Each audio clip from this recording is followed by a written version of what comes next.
सत Sri Akal, you all are watching me at Punjab Kesari Navodaya Times. मैं हूं आपके साथ नमिता सचदेव और आज जो एक्टर हमारे साथ है ना, उनके बारे में मैं एक बात जरूर बोलूंगी कि उनमें ना एक एक्स फैक्टर है। बेशक वो उनकी एक्टिंग हो, उनकी पर्सनैलिटी हो या फिर उनकी आवाज हो, क्योंकि उनकी आवाज जब भी हम सुनते हैं ना, I think it's the most sexiest amongst all. Thank you. Welcome Sharad to Punjab Kesari Navodaya Times. Thank you Punjab Kesari. वैसे आपको खुद को क्या लगता है अपनी आवाज को सुनते हैं जब आप? मुझे कुछ लगता ही नहीं है, बिकॉज मैं अपनी आवाज रोज सुनता हूँ, 24 घंटे सुनता रहता हूँ। और भी तो सुनते हैं, आपकी वाइफ भी सुनती होंगी, कीर्ति। तो उनको भी कोई फर्क नहीं पड़ता। नहीं? पहली बार वो आपकी आवाज से अट्रैक्ट हुई थी, पर्सनालिटी से, एक्टिंग से? वो मेरे नेचर से, मेरा दिल जितना अच्छा है उससे, क्योंकि मैं तो घर की मुर्गी दाल बराबर हूँ, मेरी कोई इज्जत नहीं है घर में आवाज की। मैं चुप करा दिया जाता हूँ घर में, चुप करके मैं चुप हो जाता हूँ। तो ऐसा कुछ नहीं है, बट हाँ नहीं, क्या वो ये ना कि अपना यार अपने को है ना, पहली बात तो आप कभी किसी भी इंसान से पूछिए, जब खुद को आईने में देखता है ना, उसको कुछ ना कुछ कमियां दिखती हैं उसके अंदर। एब्सोल्युटली। ऐसे कोई इंसान नहीं है कि वाह है ना, कितना अच्छा दिख रहा हूँ मैं, कमाल दिख रहा हूँ। सिर्फ कपूर साहब है जो ऐसे करते हैं।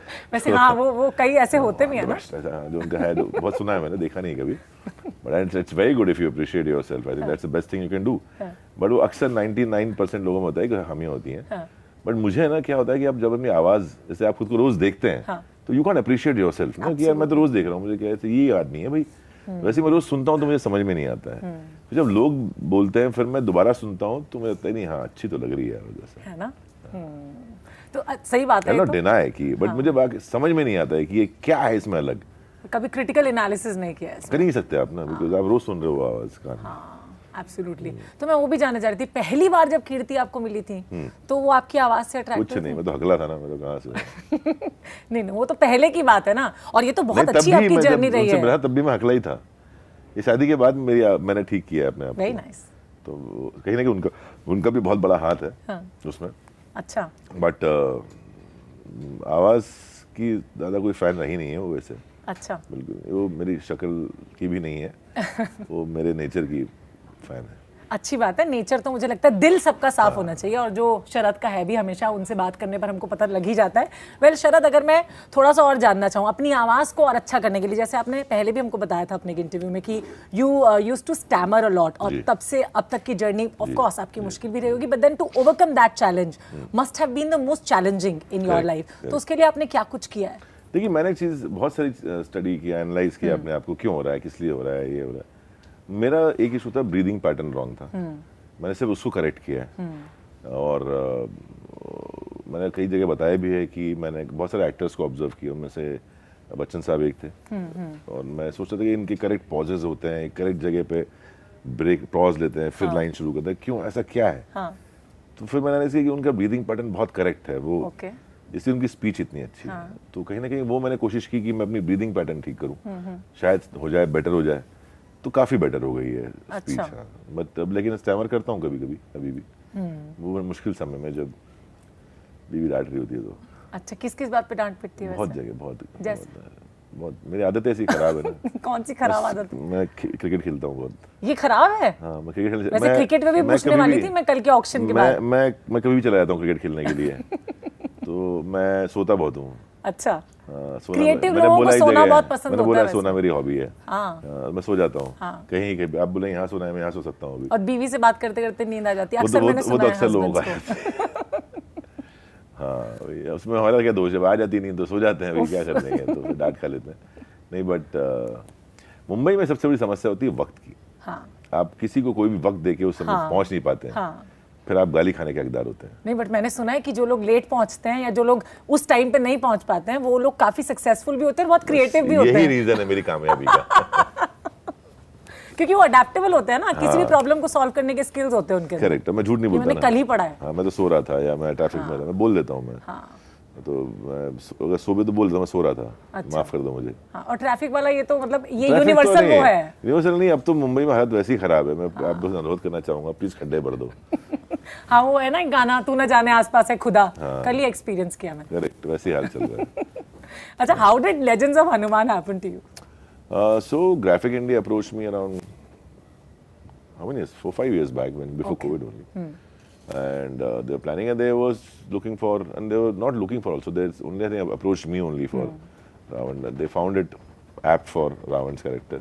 And one thing was very specific. They wanted an actor for it. अच्छा because it's so layered, this character is, and people haven't seen Ravan like that ever, जैसा इस शो में दिखाया है हमने, और जितना डिटेल में दिखाया है, जितना उसके अंदर तक हम गए हैं, तो they wanted an actor to, because ultimately देखिए एनिमेशन है, तो वो बॉडी में भी उतना एक 20-30% का कमी रह जाती है व्हेन यू प्रेजेंट इट, और you can extend it, but वो एक नेचुरलिटी आने के लिए ना, you need an actor who can do that modulation, and who can live that character for the whole series. तो कहीं ना कहीं उनका अप्रोच था, and I also found it very exciting, because एक फैसिनेटिंग था मेरे लिए बहुत ज़्यादा, बिकॉज इतना डिटेल में लिखा हुआ था, कभी किसी ने लिखा नहीं है डिटेल में, और राइटिंग बहुत बढ़िया है। शरद एंड जीवन की जो रिसेप्शन ने अडेप्ट किया है पूरा इस शो को, वो बहुत बढ़िया राइटिंग है। आपको देखने में बड़ा मजा आता है, as not just as a kid और मे बी ऐसे एट माय एज ऑल्सो, और मेरे से जो एक जनरेशन ऊपर है, everybody enjoy this show because इतना अच्छा लिखा हुआ है, सरल है, बहुत कठिन नहीं है, लैंग्वेज भी बहुत मुश्किल नहीं, हिंदी है लेकिन बहुत मुश्किल हिंदी नहीं है, जो हमने ख्याल रखा है स्पेशली कि यार वो हिंदी बोलो जो आम आदमी को समझ में आए, वो सिर्फ पर्टिकुलर जोन या एक रीजन के आदमी कोई वहाँ जहाँ शुद्ध खड़ी बोली बोली जाती है वहाँ की नहीं, लेकिन सब लोगों को नॉर्मल, अगर आप मुंबई में बैठे हैं आपको भी वो हिंदी समझ में आए, तो वो ख्याल रखा गया इसके अंदर काफी। तो अच्छी राइटिंग है और ढूंढ रहे थे, फिर मुझे भी बड़ा एक्साइटिंग लगा, तो किया मैंने और बहुत अच्छा रिस्पॉन्स है। अच्छा, वैसे वॉइसिंग में कुछ डिफरेंट टेक्निक्स फॉलो करनी पड़ती है, जैसे कहते हैं कि कई लोग रियाज बहुत करते हैं जो वॉइसिंग करते हैं, या कई लोग योगा करते हैं, या कई लोग ऐसा गागल्स करते हैं आवाज अच्छी रखने के लिए, कई लोग गाना भी गाते हैं अपना। देखिए हर एक का अपना पैटर्न है। मेरा पैटर्न है कुछ ना करना। अच्छा मेरा मेथड हुआ है कि मैं कुछ नहीं करता उसके लिए। तभी आप मेथड एक्टर हो। मैं बिल्कुल मेथड एक्टर नहीं हूँ। मेरा मेथड ये है, I am not so called method actor. मेरा मेथड ये है कि मैं कोई मेथड अप्लाई नहीं करता। मैं I take things as they come, and मुझे स्पॉन्टेनिटी पे ज़्यादा विश्वास है, तो मैं इम्प्रोवाइजेशन भी ऑन रिकॉर्डिंग सेशन करता हूँ। मैं स्क्रिप्ट रीडिंग में कभी इम्प्रोवाइज नहीं करता। अच्छा। हाँ, क्योंकि उसमें क्या होता है फिर दूसरा एक्टर भी उस हिसाब से जब नॉर्मल फिल्में करते हैं तो अगर मैं रिहर्सल या रीडिंग में कर दूंगा तो प्रीएम्प्ट हो जाएगा सामने वाले आदमी के लिए कि अब ये ऐसा इम्प्रोवाइज करने वाला है तो मैं इस पे ऐसे रिएक्ट करूंगा। वो ऑन द स्पॉट जब स्पॉन्टेनियस होता है तो सबको मजा आता है करने में। Spontaneity is what makes you इसलिए हाँ, इसलिए मैं जब रिकॉर्डिंग भी करता हूँ तो मैं ऑन द स्पॉट चेंजेस करता हूँ, या मैं ऑन द स्पॉट उसमें वेरिएशन करने की कोशिश करता हूँ, ना कि एक प्रीएम्प्ट हो गया कि मैं अच्छा ये सीन आएगा तो मैं वैसा करूंगा, ऐसा कुछ नहीं। अच्छा, एक्टिंग में कैमरा होता है सामने, वॉइसिंग में कैमरा नहीं होता है, आपको माइक के सामने डब करना है, तो इमोशंस एक्सप्रेस करना डिफरेंट हो जाता है, तो वो कैसे करते हो, बैलेंस कैसे करते हो? नहीं, आपको देखिए आपको जीना पड़ता है वो। आप जैसे जब एक्टिंग करो कैमरे को भूल जाते हो आप। ये बहुत बड़ी गलतफहमी है कि कैमरा सामने है आपके। अगर आपके दिमाग में रहेगा कैमरा सामने तो फिर आप एक्टिंग नहीं कर सकते। करेक्ट। आपको कैमरे से दोस्ती करनी है और उसको बिल्कुल अपना बना लेना है। वैसे ही माइक है, तो माइक आपके लिए वैसे ही जैसे कि ये कैमरा है, तो आप नॉर्मल एक्टिंग कर रहे हो, आप सोच भी नहीं रहे कि हमें माइक है या कैमरा है, कोई और तीसरा आदमी खड़ा हुआ है। तो मैं हमेशा इसमें भी करता हूँ कि सामने तुम 100 लोग खड़े करो मेरे, अगर मुझे काम करना है तो मैं वैसे ही करूंगा, जैसे कोई नहीं होगा तब भी वैसे ही काम करूंगा, तो मुझे फर्क नहीं पड़ता। सो मतलब व्हाट डू यू प्रेफर मोर? हमने देखा है आपकी पूरी जर्नी में, आपने मॉडलिंग से शुरू किया, then television you did, then you web series अभी आई, तो उसमें भी आप हर जगह नजर आते हो, है ना, और फिल्म्स भी आपने काफी अच्छे तरीके से उसमें भी अपने आप को इस्टेब्लिश किया हुआ है। वॉइस एक्टिंग में भी अगर हॉलीवुड की बात करें, साउथ की फिल्मों की बात करें, हिंदी, मतलब क्या है जो शरद नहीं कर सकते हैं? एक ऐसी चीज बता दो हमें। बहुत मुश्किल है ना बताना। मैं डाइट नहीं कर सकता। मैंने सुना डायरेक्ट नहीं कर सकता, लेकिन डाइट नहीं कर सकता, लेकिन मतलब you are blessed with such a good personality then I think. मैं भगवान की देन है, बाकी मेरा कोई हाथ नहीं इसके अंदर। मैं बहुत बड़ा भुक्कड़ और चटोरा आदमी हूँ। तो क्या खाना पसंद है शरद को? वैसे जैसे सब खाना पसंद है मुझे। नहीं, मैं तो बहुत खा सकता हूँ। मैं खाता नहीं हूँ, मतलब मजबूरी में, बट खाना खाओ सो बस। अभी खाना मंगाया जाए टेबल पे, खा लिया। अच्छा, रामायण की जब मैं बात करती हूँ, या मैं कोई भी इस तरह की स्टोरीज की बात करती हूँ, हमने कोविड में भी खूब देखी, पूरी फैमिली के साथ देखी, क्वालिटी टाइम स्पेंड करते हुए, बचपन की भी बहुत सारी यादें हम लोग रिकॉल करते हैं when it comes to Ramayan.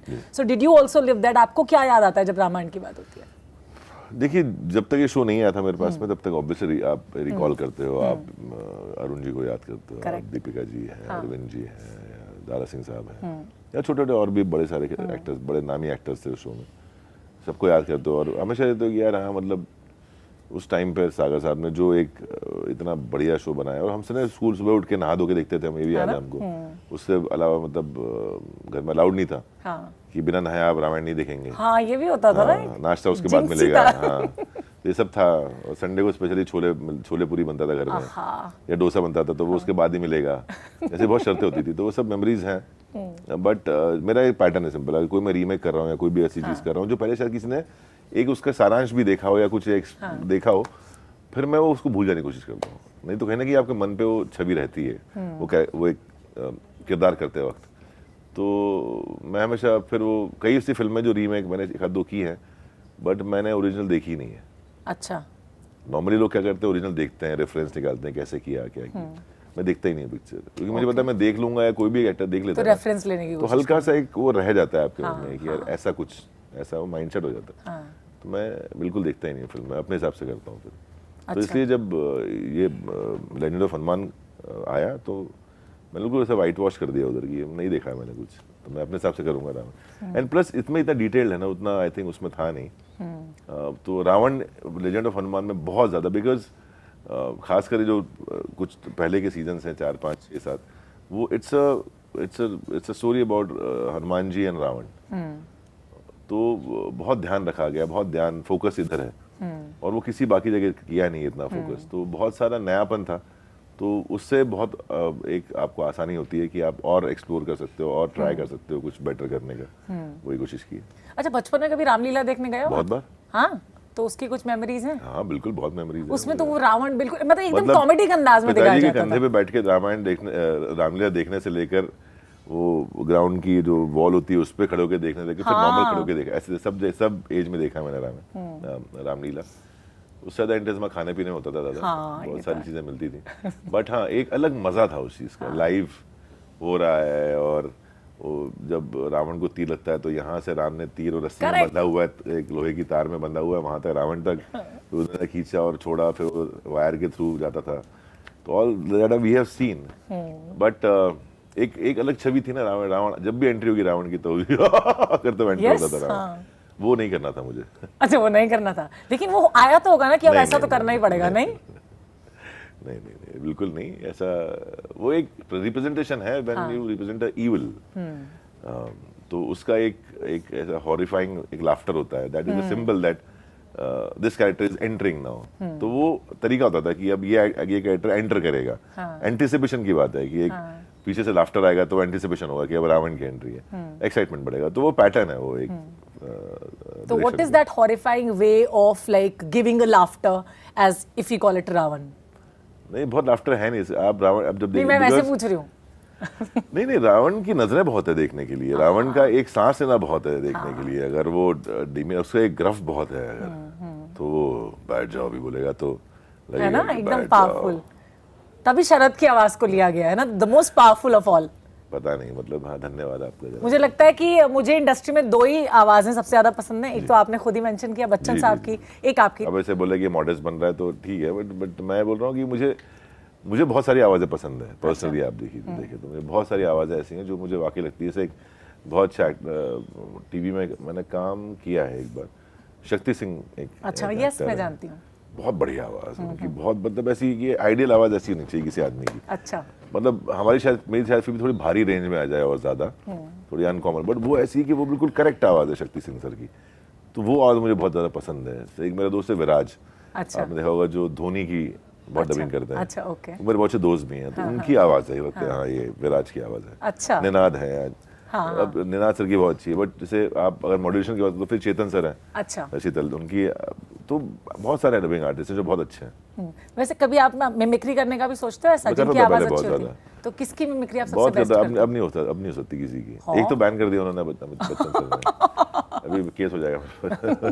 वैसे आपने आवाज की बात कही ना, आपकी भारी आवाज है, और लड़कियों को ऐसी आवाज बहुत पसंद होती है। जब मैंने लास्ट टाइम आपके साथ अपना फोटो अपलोड किया था ना, मेरी बहुत सारी दोस्तों ने बोला हमारा हेलो बोलना शरद। मुझे आगे बताया ना ये सब चीजें, दूसरों को बता रहे हो, समझ नहीं आ रहा। नहीं, मतलब वो खुद मुझे पर्सनली आगे बताया। अच्छा, तो दिल्ली से आना पड़ेगा। हाँ बिल्कुल, मैं कहाँ मना कर रहा हूँ आने को, मैंने थोड़ा कोई टिकट पे बैन लगा रखा है किसी की। कौन सी ऐसी 3 टिप्स है जो आप देना चाहोगे कि as an good voice over या डबिंग आर्टिस्ट बनने के लिए? मैं बहुत छोटा आदमी हूँ, क्योंकि मेरा एक्सपीरियंस उतना ज़्यादा नहीं है, बट मैं जितना मुझे जो फील होता है, जो नहीं करना चाहिए, जो मुझे लगता है कि वॉइस डबिंग सिर्फ गले से नहीं होती है। ऑफ कोर्स बहुत लोगों के बीच ये गलतफहमी है कि मेरी आवाज़ अच्छी है तो मैं डब कर लूँगा। डब एक्टिंग सीखना बहुत इंपॉर्टेंट है उसके लिए, and I be very blunt about it कि आपको अच्छी बुरी कैसी भी हो, बट आपको एक्ट करना है वहाँ पर। आप सिर्फ गले का यूज़ नहीं कर सकते। सबसे बड़ी टिप तो ये है, जो बहुत बड़ा एक मिथ है कि अगर सिर्फ आवाज़ अच्छी है और हमको कुछ करना ही नहीं है फिर तो क्या काम मिल जाएगा, तो नहीं मिलेगा, कोई अप्रिशिएट नहीं करेगा। सेकंड पार्ट ये है कि अपनी आवाज़ से प्यार ना करें ज़्यादा। अच्छा, ना करें। ओके, नहीं तो ग्रोथ खुद से तो कर लें। खुद से तो करिए, अपनी आवाज़ से बहुत ज़्यादा प्यार मत कीजिए, उसके प्यार में पागल ना हो जाए अपने आवाज़ के कि मेरी आवाज़ कितनी अच्छी है, आई एम द बेस्ट। वो नहीं होना चाहिए। तीसरी चीज़, काम करते रहना चाहिए आप, क्योंकि आप स्कूल क्यों जाते हैं? आप रोज़ स्कूल जाते हैं तो कुछ ना कुछ ज्ञान तो आता है आपके अंदर, इसलिए आप अगर काम करेंगे, छोटा बड़ा जो भी हो, काम करते करते आपको काम आ जाएगा। तो उस पल का वेट न करें कि कोई डायरेक्टर आपको बुलाएगा बाहुबली जैसे फिल्म के लिए। लोगों को लगता है कि बाहुबली मेरी पहली फिल्म है जो मैं डब की है, बढ़िया। मैंने उससे पहले कई फिल्में डब की हैं, छोटे छोटे किरदार भी किए हैं, 5-5 मिनट के किरदार भी डब किए हैं मैंने। अच्छा, पहला कौन सा था वैसे? स्मर्फ्स की थी मैंने पहले फिल्म। अच्छा, ओके। एक स्मर्फ्स करके, आप शायद देखिए, मतलब एनिमेशन फिल्म ही है। उसमें स्मर्फ्स में एक नरेटर स्मर्फिस का रोल 3 मिनट का है पिक्चर में। अच्छा, वो भी मैंने किया है। तो ऐसा नहीं है कि पहली ही फिल्म में बाहुबली थी, काफी काम तो, लेकिन काम करते रहा इसलिए काम आया। काम अगर मैं रुक जाता तो शायद काम नहीं आता। तो अगर ऐसा कभी लाइफ में चूज करने मिले कि एक्टिंग ओवर वॉइसिंग और voicing over acting, what would you choose then? इसमें पैसे ज्यादा मिले। हाँ, किस में मिलते हैं वैसे ज्यादा पैसे? जोकिंग नहीं, मेरे लिए तो एक्टिंग पैशन है obviously. I will always choose acting in front of. अच्छा, वॉइसिंग के लिए एक और चीज की जाती है, पेट से आवाज निकालना चाहिए, ऐसा होता है क्या? मैंने सुना है, मतलब मुझे कहा गया था। है, तरीके हैं बहुत सारे, वो डिफरेंट सीन्स, डिफरेंट कैरेक्टर्स के लिए आप, वो धीरे धीरे आता है। आप जब करते होगे ना मॉड्यूल, तो आपको गले से, नाक से, इधर से उधर से, सब जगह से आवाज निकलती है फिर। वो तरीके हैं वो, लेकिन वो ग्रेजुअल प्रोसेस है। बेसिक तो मेरा हमेशा होता है कि आप वो जो एक्टिंग पार्ट है उसका, उस पर ज्यादा ध्यान देंगे, क्योंकि जब हम बताते हैं ना, हमारे घर में सब एक्टर्स होते हैं। अगर आप अपनी दादी नानी से पूछे, वो कहानी सुनाती हैं, बेटा क्या हुआ पता है आपको, है ना? उसके बाद वहाँ ये तो एक्टिंग ही तो कर रहे हो आप। वो अच्छी बुरी पता नहीं, बट एक्टिंग कर रहे हो, तो you are using that craft, story telling. तो वो भी एक पार्ट ऑफ एक्टिंग है। True that. तो सब कर सकते हैं।